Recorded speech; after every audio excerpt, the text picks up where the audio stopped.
¿Cómo se halla el máximo común divisor? Muy fácil. Tenemos números 60 y 72. Los dos son divisibles por 2.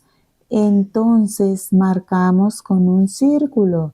Mitad de 60 es 30 y mitad de 72, 36. 30 es divisible por 2 y 36 también divisible por 2. Entonces marcamos con un círculo. Mitad de 30, 15 y mitad de 36, 18. 15 es divisible por 3 y 18 es divisible por 2. Entonces 15 va a esperar. 18 es divisible por 2. Mitad de 18 es 9.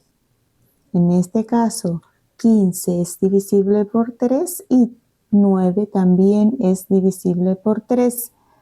Marcamos con un círculo porque los dos son divisibles por 3. 15 dividido 3, 5.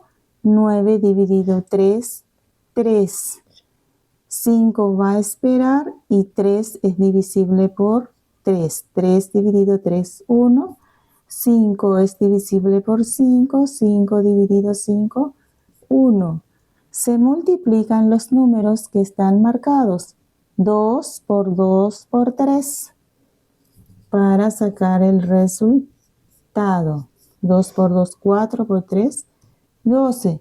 Sale 12. 7. Chau, chau.